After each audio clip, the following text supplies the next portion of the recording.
various and splendid people across the grand and mighty spectrums of time, and indeed the multiverse.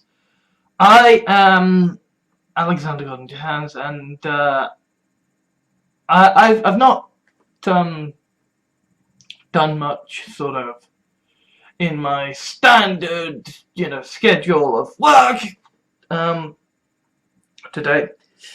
Although I have done important things that need to be done, namely I cleaned my fucking room, emptied the goddamn bins, and I've also started work on, started reading through this. It's very good, very engaging, and, I mean, obviously, like, this was, let's see if there's a publishing date on this. Yeah, this is 2015, right? And 2016 was a year when a lot of stuff happened, right? So it begins in the introduction saying, like, it begins with, sort of talking about the crisis in Greece, and that happened when essentially, like, there was this great, left-wing resurgence in Greece that was like, yeah, we're gonna overwhelm austerity, and then the European Union went, fuck you.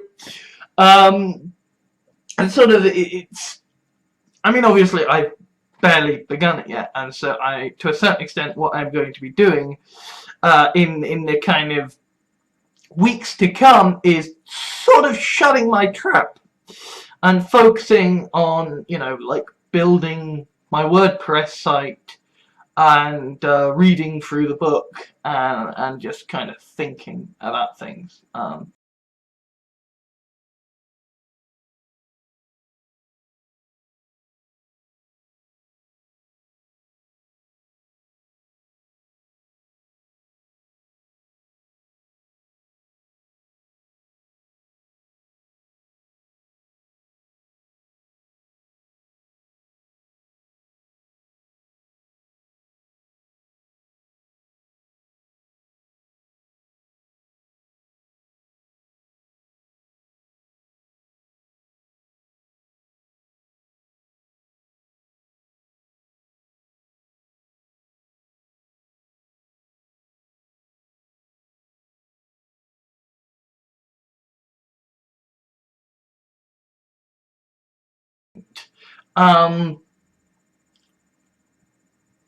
And the big channel can do with being a bit quiet for a bit.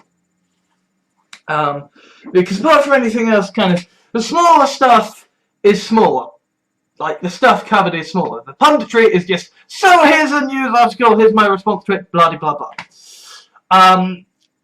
And even the Alex Fence channel, like, that is, here is a thing I'm going to talk about and discuss, and yes, there may be tangents because I am me, but that's just it, This channel is a hard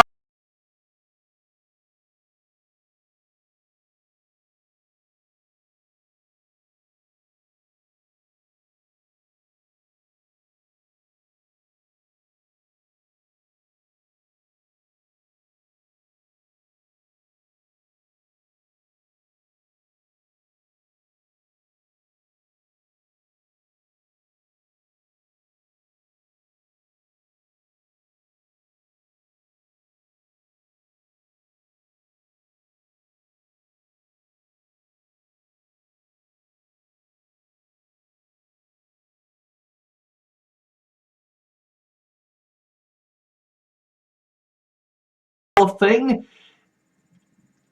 It's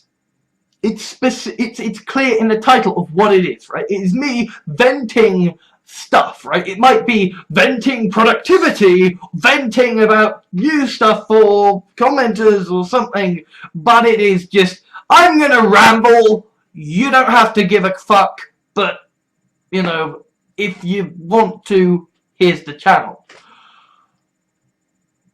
This channel has never really had a thing that's defined it.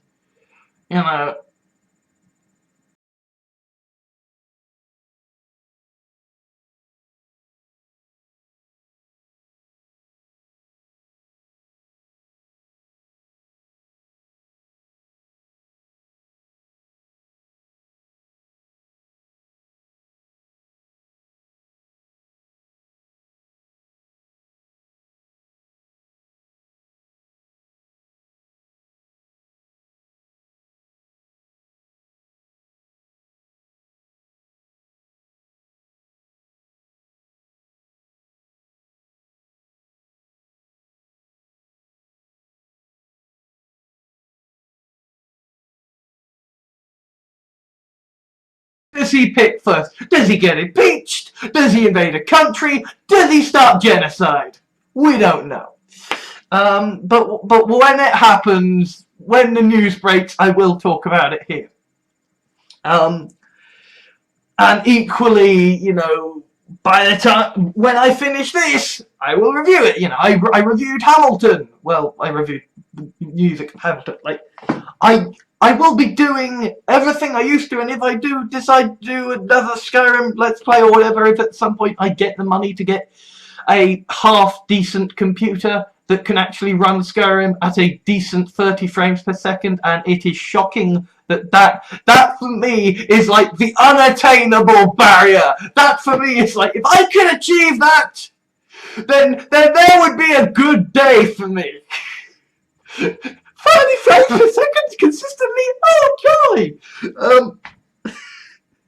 So yeah, like, you know, if I ever do a Let's Play series again, you'll probably see at least the first episode or something on this channel.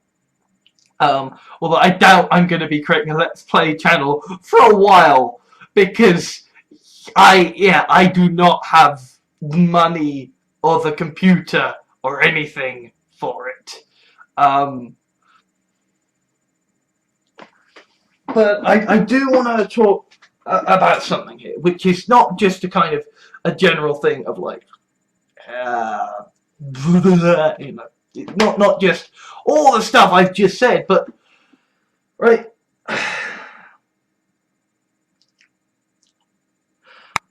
A lot of people on the internet have a lot of ideas that they shout very loudly and that they are very condescending about.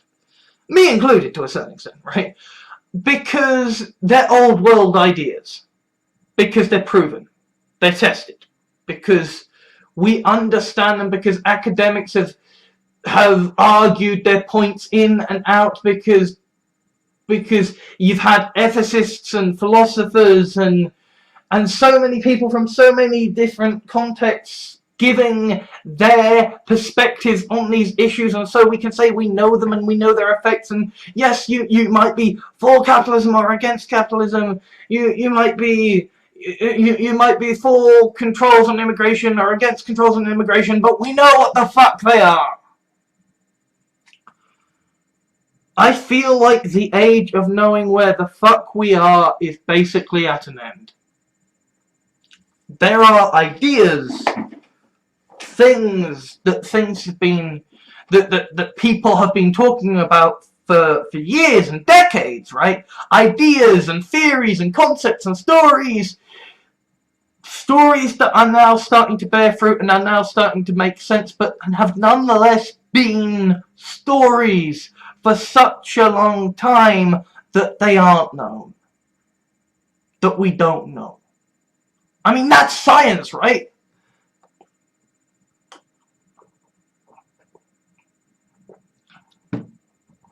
The reason science exists is, I don't know the answer to that question, but I'm gonna try and find out. And maybe I won't find out, but I'll give it a damn good college try. And I feel like we have spent so long obsessing over the past, and we're not, and so we can't visualize the future. We can't predict what the future is going to be like, because we don't know.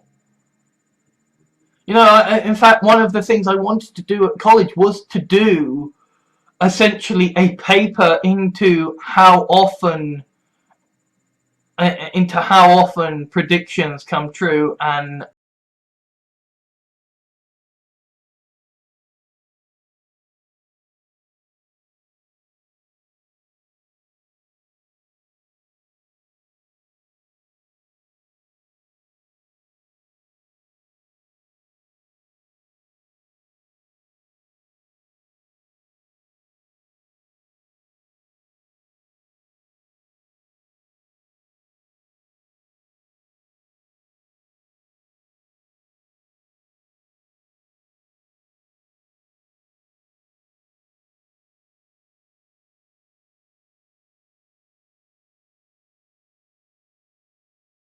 band of probability something is likely to be true within the next however many years. And of course they said, nah, you can't do a paper on that.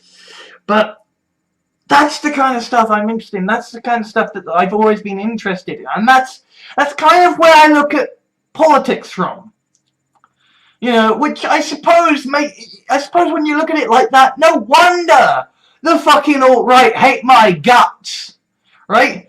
Because these are people who are still fucking living in caves, right? These are a bunch of Neanderthals going about their daily lives going, but he looks different, his skin is brown, he speaks a different language, he must be a different species, we must exterminate him because he must be dangerous because look, he's different.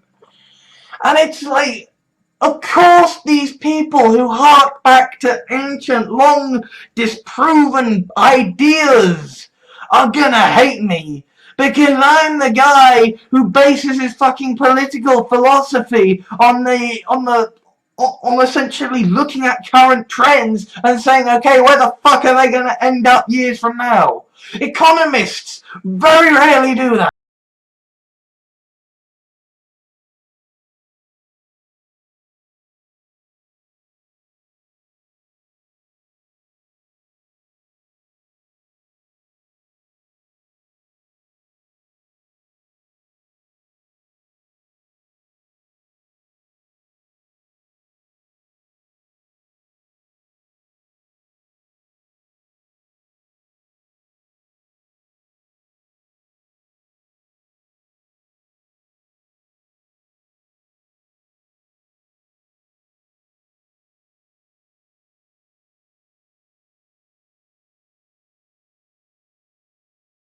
Science can help make the future happen.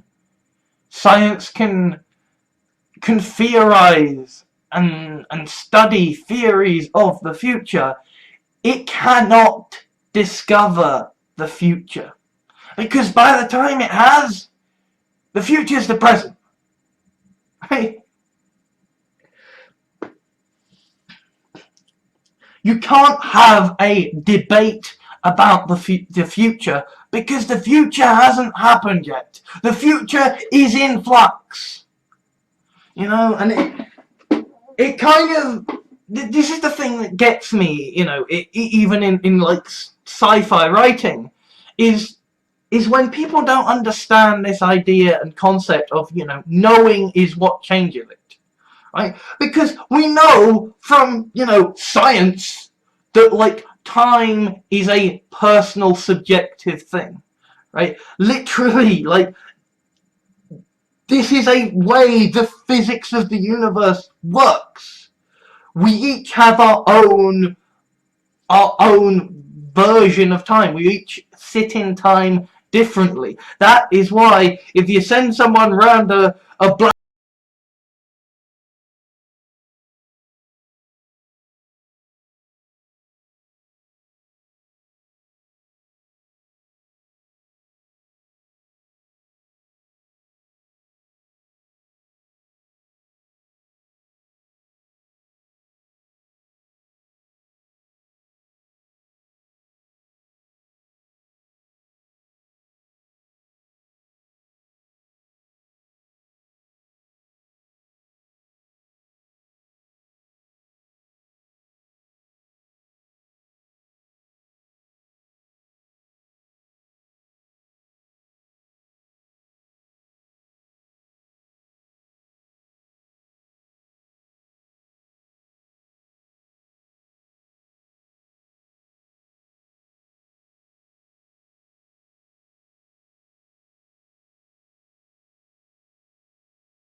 what happens is you go back in time, create a new universe where you have gone back in time, and then it is just about making sure that when you go back into the future, you end up in a world that is similar enough to the one you left, right? That you understand. That is not worse, right? You want it to be similar because you know how the one you left worked out, and it worked out reasonably alright. I mean, okay, maybe if you left to go back in time in the middle of the First World War and you were in the fucking trenches, you might be like, you know what, let's fuck with history. And maybe that's why, maybe that's why the execution of the assassination of Archduke Franz Ferdinand was such an utter cock-up. With a load of time travelers from the First World War, we're like, oh my god, this is complete and utter bullshit, let's try and stop this. I mean, obviously I'm bullshitting sci-fi stories here, but like, the point I'm getting at is that, yes, knowledge is power, but it is the unknown that is the powerful thing. Because the unknown has potential. Once you know something, you know its limitations, you know its strengths. Now, yes, that means that if you are a skilled tactician, you can make the most use of this, right? Yes, knowledge allows you to make use of this information correctly and efficiently, but it is the unknown that is where interesting stuff lies. It is the unknown where potential for great things lie. Like, yes, you might be the guy who travels into the unknown saying, I will create a glue cape that is strong enough to hold planes together, and ends up, developing the glue that is so weak that it can be used to create post-it notes, right? That may be your role in history. You're like, I will create this grand invention. Ooh, look, stationery. But the future has already borne out so many things that are going to change the way the world is. I'm constantly geeking out about the fact that we have virtual reality and augmented reality because, yes, it's kind of shit at this point, right? It's like, hey, we've got the future, but it requires you to stick a mobile phone right in front of your face, have an expensive computer, and then you basically get to play games that look about as good as Doom did on the computer when it first came out. Because they're trying to run it consistently at a high frame rate because you've got the fucking screen so close to your eyes that, it's one thing if, the screen, a yard away from your face is, drops to a frame a second. And it's quite another thing if the screen that is right here is suddenly a frame a second, right? It's a much different experience, and so a lot of the issue with VR and AR at the moment is that it looks crap, right? It's like a truly immersive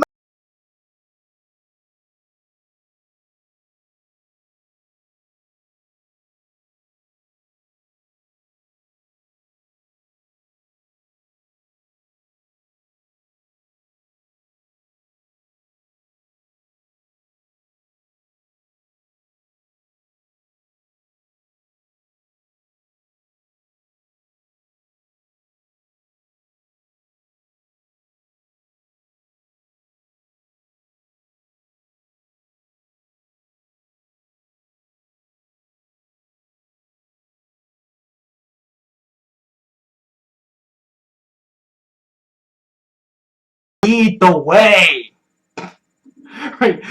Because porn is gonna be where we get haptic feedback, and haptic feedback is what I cannot flipping wait for, because, and it's not just because, you know, porn would be nice. You know, even the incredibly sad sort of thing of just like, I would just like to hug someone over the internet. But like Professor Kevin Warwick, you know, decades ago, basically had a chip inserted into his arm that allowed him to essentially connect through his nervous system and the internet to his wife, who had a similar chip in her arm. So that they could literally like feel each other over the internet across opposite sides of the world. And that was decades ago, when the technology was so shit, when the internet was so shit. With VR and AR and haptic feedback, we are gonna get interesting possibilities. And this is gonna have ramifications for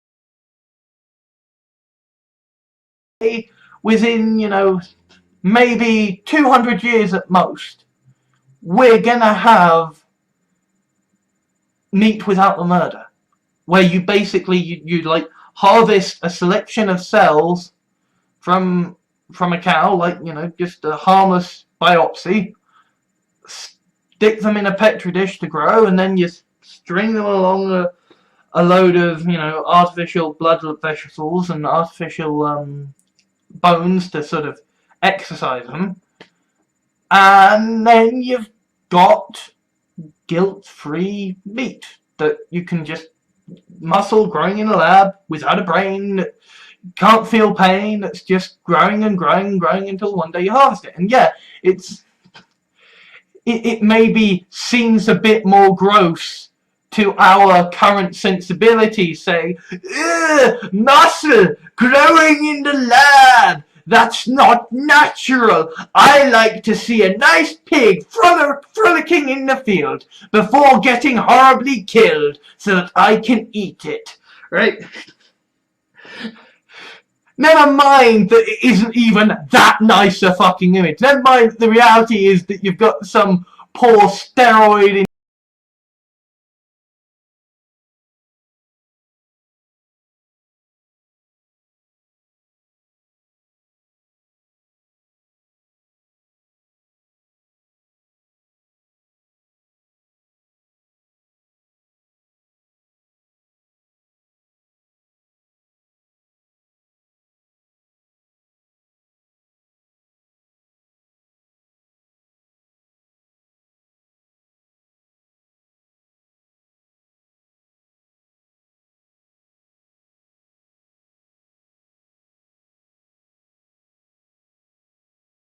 a pig that gets to run and frolic free in the fields.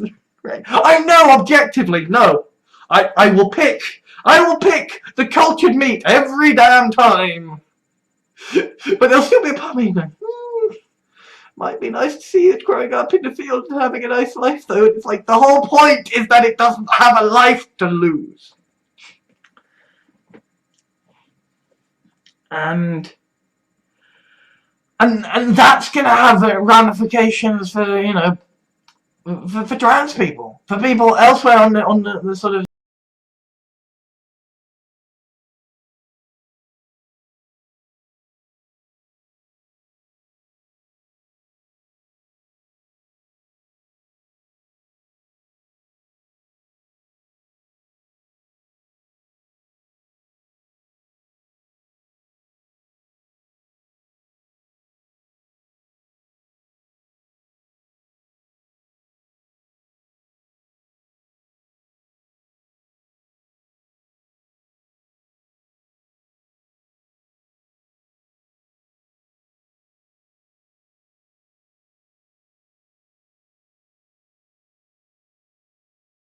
people have more enjoyment and live different lives that are more engaging for them. And this is why we are seeing the push for social liberalism, right? Even to the extent of, like, you know, the whole meme of, like, you know, you're not expecting me, I'm socially liberal but fiscally conservative, right? Like, yeah, that's gonna be the new norm, right? And that's gonna fade out soon. Because we've gotten to the point where being socially liberal makes sense, right? There was a time when you wanted to be socially fucking conservative because basically the only way you were gonna have any kind of a legacy, the only way anybody in your family was gonna be okay was if you knew who the fuck was your kids. And the only way you could know who your kids were if you controlled where the babies came from. Which is why we have, like, abortion laws and stuff like that. Because it's the only way to ensure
from having kids, then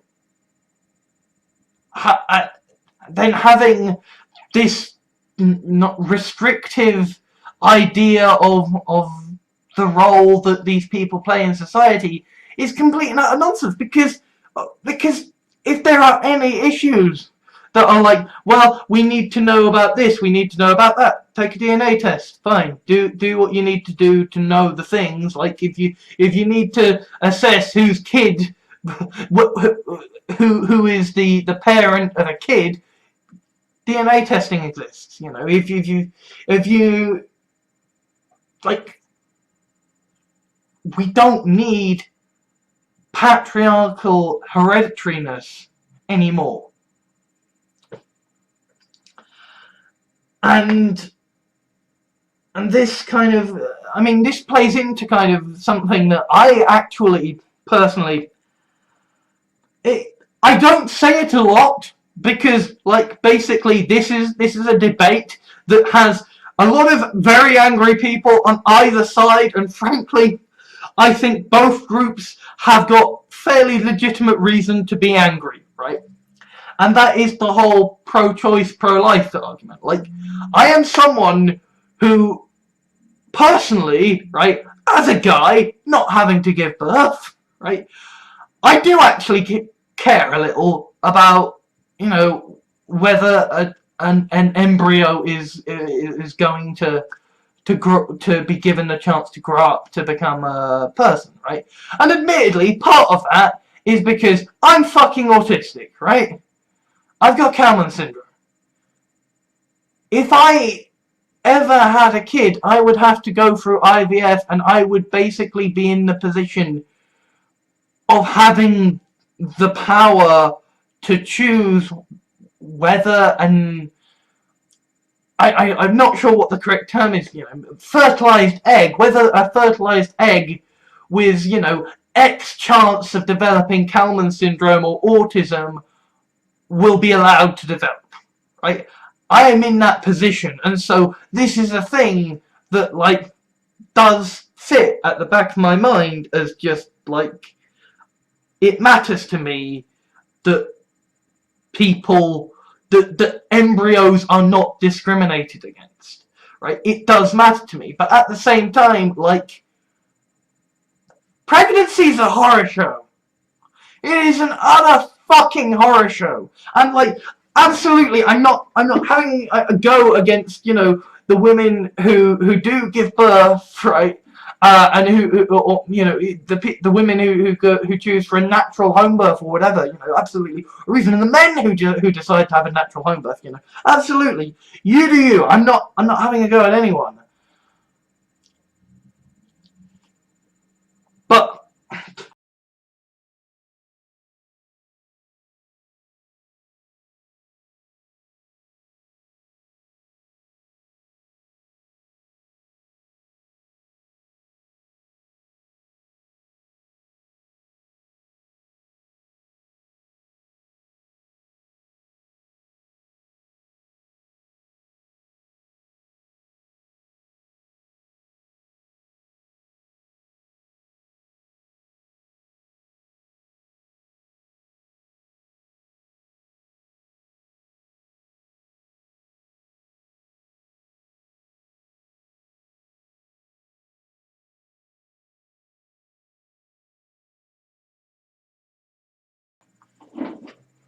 never mind the pregnancy in itself. That giving birth in itself is, like, genuinely horrifying. Like, I would rather have the alien come out, because the alien erupts from the stomach. I'm fine with something erupting from my stomach. If birth was something that happened to men, and, like, our penises split open and then a whole head came the fuck out from there, no way in hell would I be wanting anything to fucking do with that. Right? So I can entirely understand that, no, this has to be a pro-choice thing, but again, this is a thing where I feel like, and maybe this is my naivety, you know, as being, you know, the sort of the guy who thinks he can have an opinion about things he knows bullshit about. But, like, I kind of feel like once we get artificial wombs, then that question is going to be settled to a certain extent, because if you want to bring the kid to term so it can be adopted by somebody else, but you can't, you're not in a situation to deal with it yourself, but you don't want to deal with giving birth yourself, like, artificial wombs are gonna be a thing, right? It's gonna take a while, but research is being done and it's being worked on. Technology forces us to confront these questions and actually, like, to a certain extent, solve them. You know, the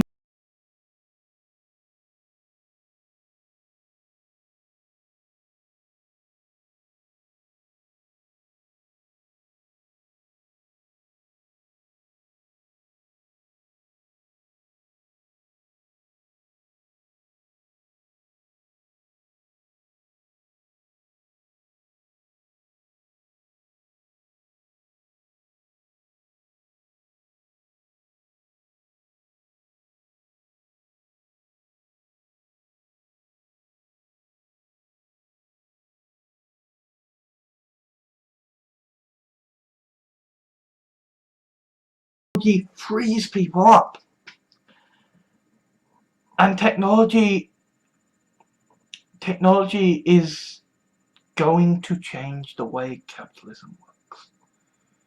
And I am gonna, you know, as I say, shut my gob and just read post-capitalism. Not in this video, by the way. This video is not going to be, you know, 5 hours or, you know, maybe 20 hours of me just sat here going, In India, protests sparked by the gang rape and murder of a student in 2012.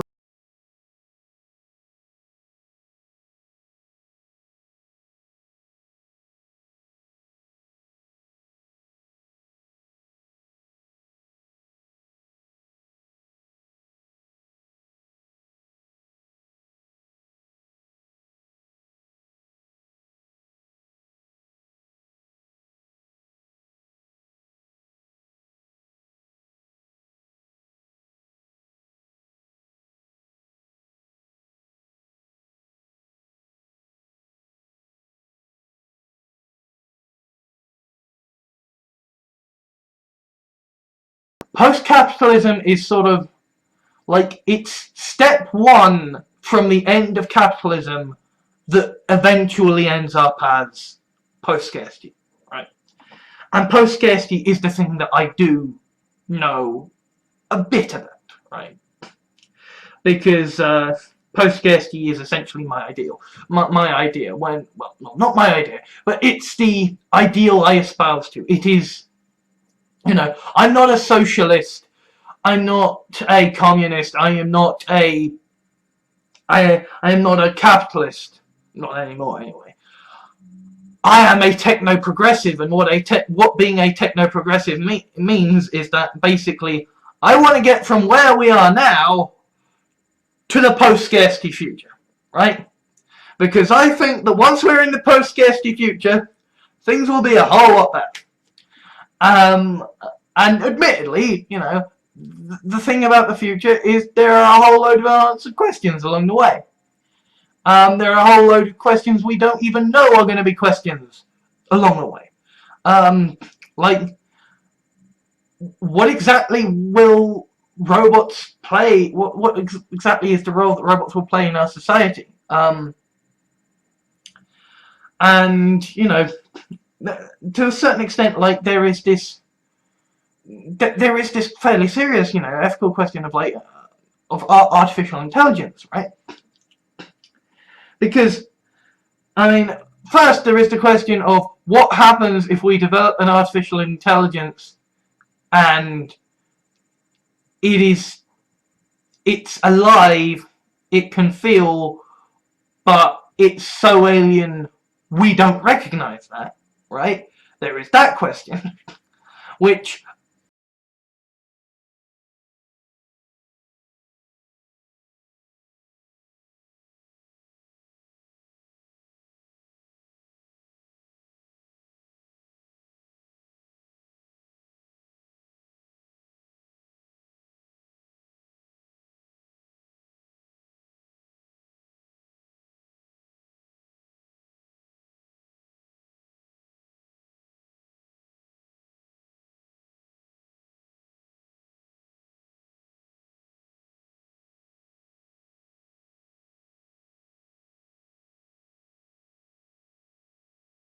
native evolution develop artificial intelligence, or are we going to cheat and sort of use a whole load of studies of brain scans and understanding of psychology in the human mind to essentially simulate the human mind, and therefore create artificial intelligences that are simulations? And there you get into a whole other different set of ethical questions.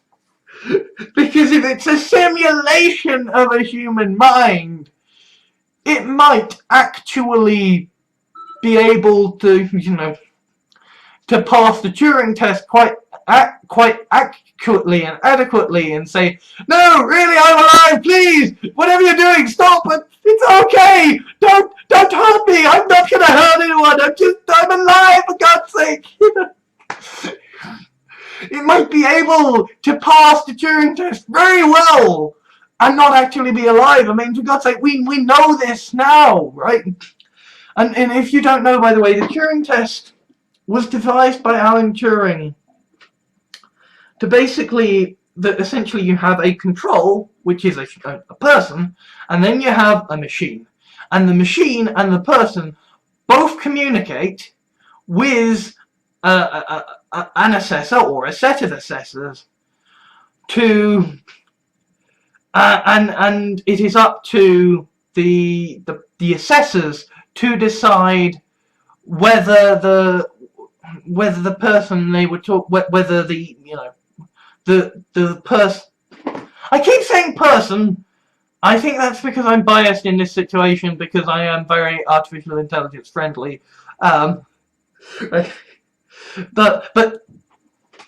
for the purposes of the Turing test, it is about whether the thing they are communicating with is a person or is a machine.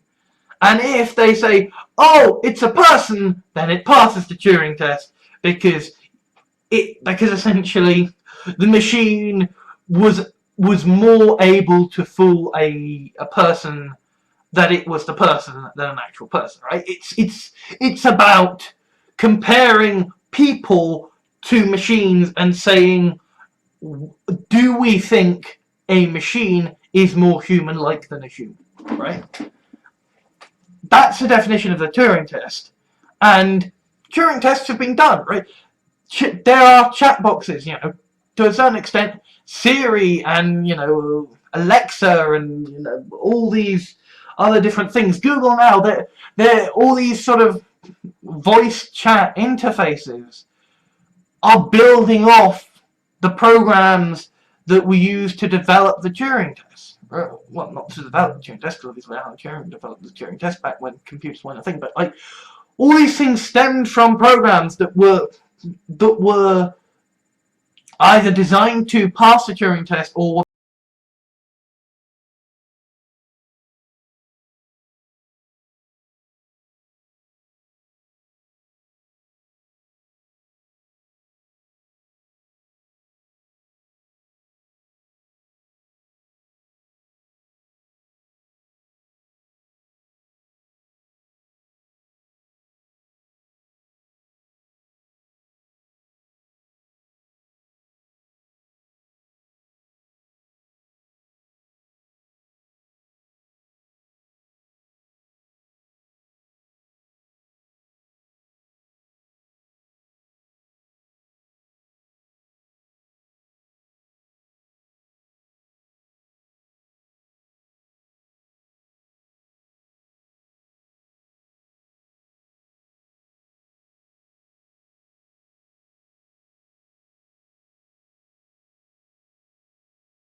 the question we're going to have to ask, right?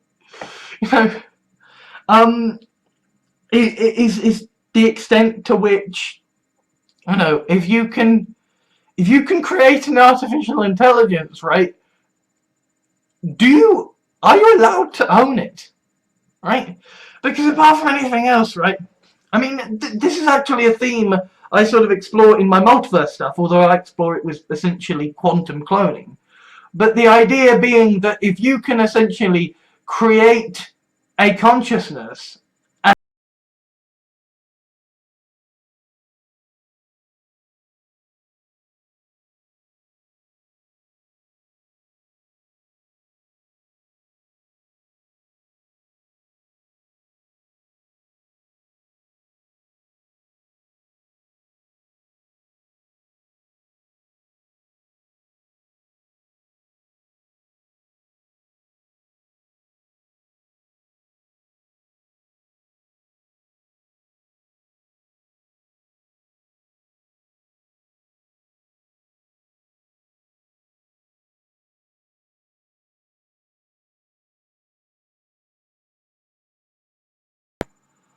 Yes.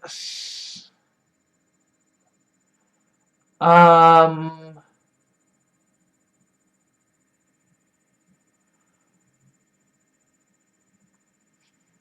on. Ah, yes, Robin Hanson, that's it. Robin Hanson essentially imagined that, if we do reach essentially if we do crack the artificial intelligence field through essentially scanning in brains and simulating them,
society, how do you feel about doing them? And they're like, yeah, I'd love to do it. It's like, well, you can't be everywhere at once. And then they just go, no, I can, I totally can. Just duplicate me. Like, that could be a thing, right? It might be that you find, like, say the one guy, the one artificial intelligence that really loves, like cleaning toilets. I mean, admittedly, we could have, low-level intelligences that do that, but, like, any jobs that did require artificial intelligence, we could just find the machines or the people who would gladly do those things for free, right? Scan in their minds, copy their, their mental data processes, and duplicate them, because and like, if you get their consent beforehand, they've consented to it, they're okay with it. Maybe you say, are you okay with doing this job, and you just have like an off switch that they can press at any point, and like, if they press it, they get to, either they know they're okay with going to, sweet oblivion, or you say, hey, you press this and you can go, join the job market in digital, digital life forms, or whatever. Join digital heaven. There are a whole load of implications and questions that come up when you discuss artificial intelligence.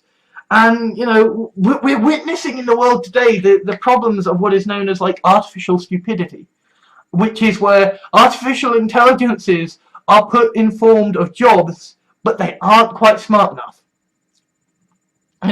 The copyright ID system on YouTube that keeps fucking everybody over, and by the way, is why I will never be using clips in my videos, right?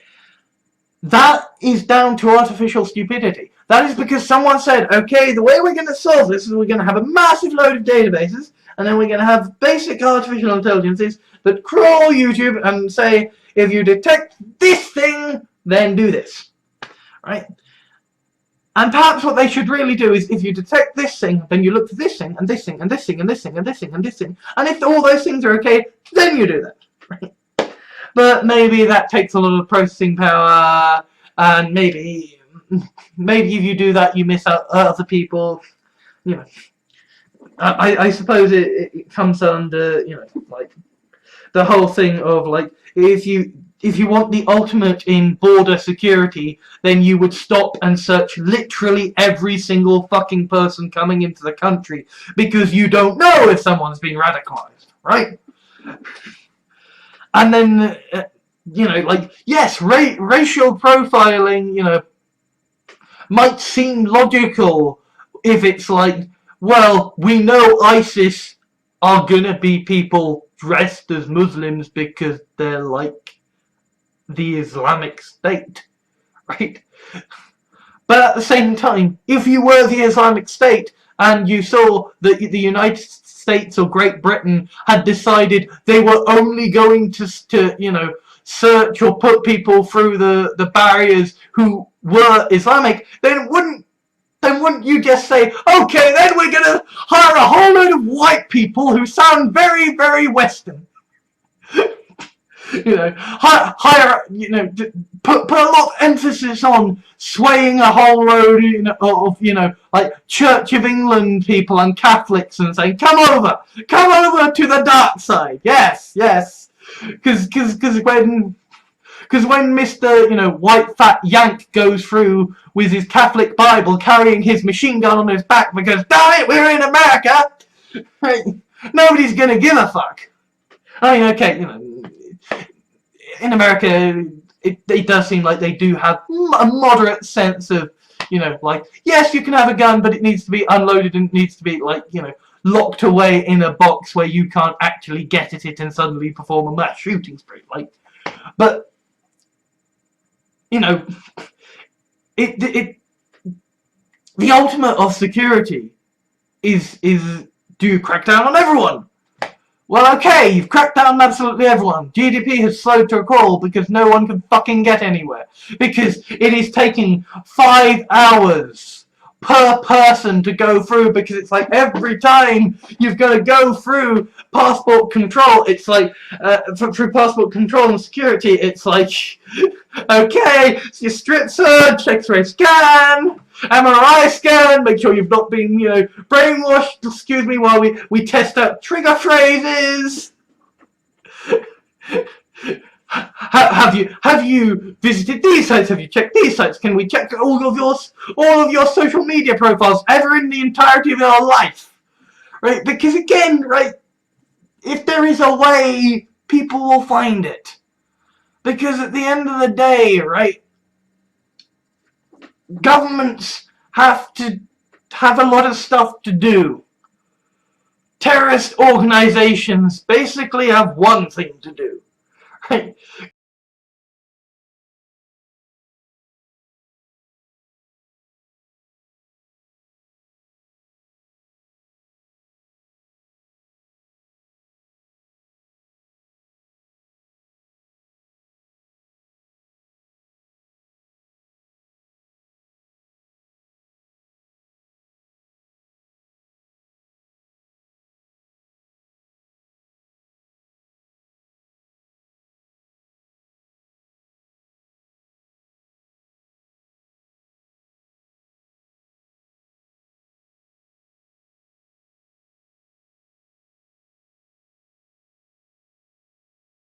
That situation applies to online. Maybe you can never design a flawless artificial intelligence to to make sure copyright and piracy is never a problem, because either you have a system that is utterly comprehensive, in which case your system doesn't get used because it's unusable, or you have a system that is more laissez-faire and can get taken advantage of. I mean,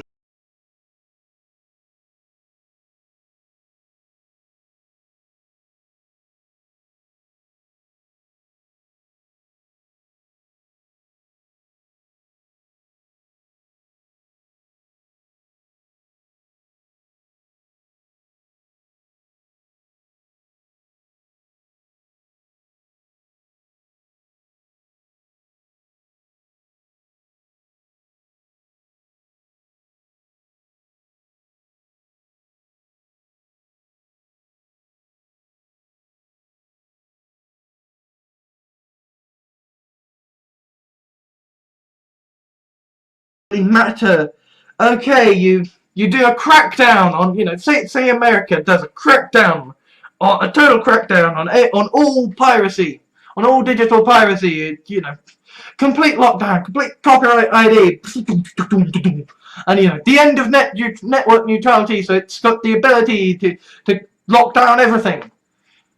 All that happens is that all the other countries say, okay, we'll take over that then.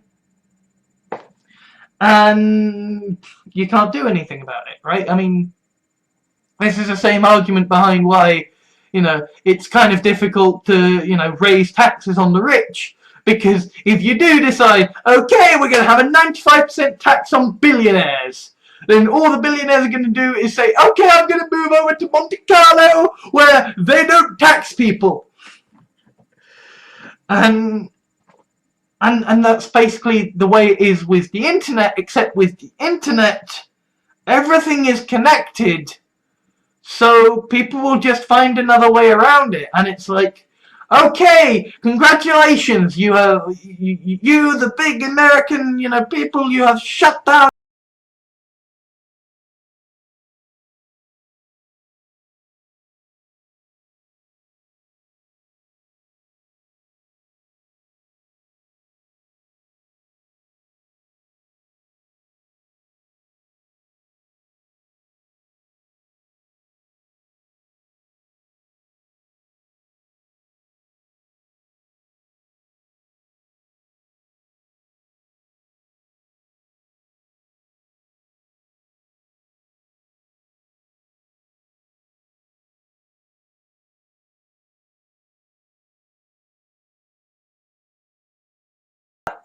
the rate of change of technology even so far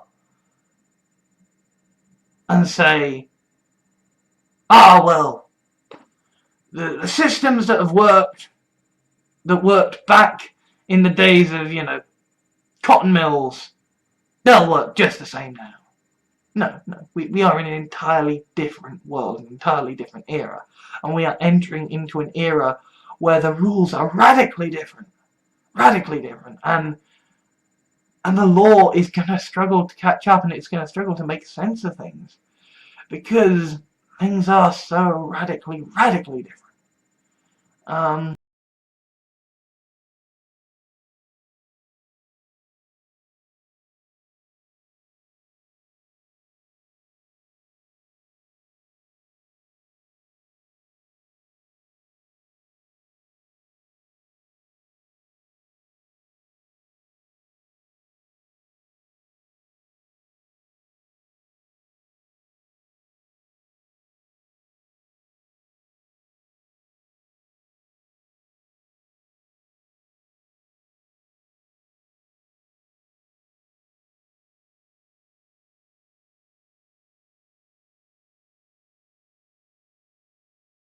Donations are payable through PayPal, or if that doesn't suit your sensibilities, you can gift items through Steam or Amazon via my public wish lists.